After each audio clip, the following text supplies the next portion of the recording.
First, go to InShot's picture option and write any word/phrase.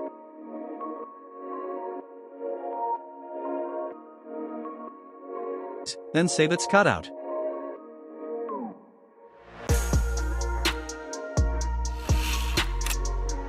Next, take any video clip and from PIP select that cutout text and place it in the desired position.